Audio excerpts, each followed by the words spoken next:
যেগুলো পল্টন মোড়ে একটা সময় হলো ব্রোকারেজ এক্সচেঞ্জ তার একটা ব্যবসা ছিল। তো আমার অনেক ব্রোকারেজ হাউসের সাথে কথা হয়েছে, বললো যে ভাই আমার টাকাও মেরে দিয়েছে, ওর টাকাও মেরে দিয়েছে। এত বড় একটা সন্ত্রাসী এবং ঋণ খেলাপি কিভাবে বাংলাদেশ ব্যাংকে গিয়ে বসে, এটা হলো আমাদের গণতন্ত্রের একটা এবং বাংলাদেশের হলো ন্যাশনালিস্ট যে ফোর্সের আছে তাদের একটা বদান্যতা। তাদের বদান্যতায় যে এই ধরনের একটি ব্যবস্থাও হতে পারে।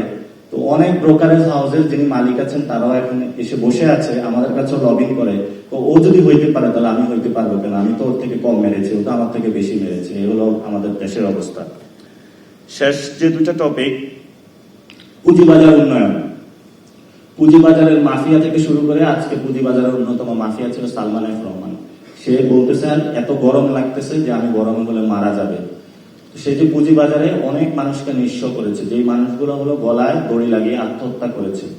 আপনার ট্রাস্ট, জনগণের আস্থা যদি না থাকে আপনি কিন্তু অর্থনৈতিক কর্মকাণ্ড চালাইতে পারবেন না। অর্থনৈতিক কর্মকাণ্ডের অন্যতম একটা জায়গা হলো আস্থা।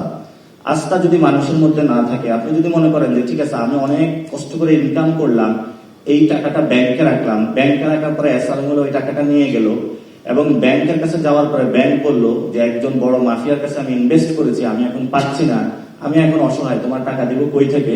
ওই ব্যাংক মালিকগুলো পরবর্তীতে একটা সচিবালয়ে গিয়েছে, রাজনৈতিক অফিসে বললো ঠিক আছে তোমার ভোট ব্যাংক যখন কালেক্ট করেছো, আমি তো তোমাকে দাঁড় করিয়েছিলাম, তোমাকে ইনভেস্ট করেছি, টাকা দিয়েছি, চুপচাপ হলো নিজের আসনে গিয়ে গুছাও, কাজ করো, আমাকে আমার মতন ব্যবসা করতে দাও।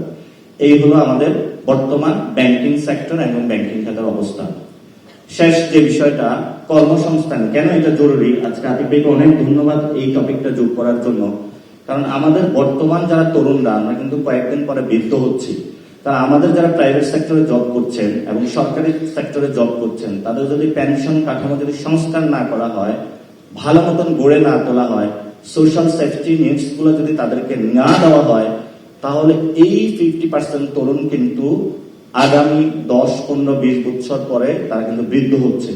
যখন তারা বৃদ্ধ হবে, তাদের এই জায়গাটা যদি আমরা ঠিক না করতে পারি, পুরো বাংলাদেশের কিন্তু রাষ্ট্র ব্যবস্থা ধসে পড়বে।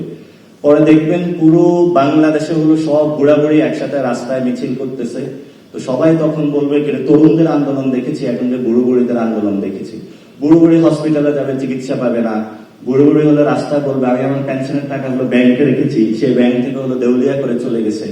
তো সেই জায়গা থেকে আমরা এই দাবিগুলো তুলেছি এবং আমরা আশা করি যে এগুলো কনস্ট্রাকটিভ ওয়েতে ফরম্যাট আকারে আমরা আবারই আপনাদের সামনে উপস্থাপন করব, এবং আমাদের এই চলমান প্রক্রিয়াটা শুধু আজকের আলোচনা না, ভবিষ্যৎ আলোচনাও থাকবে।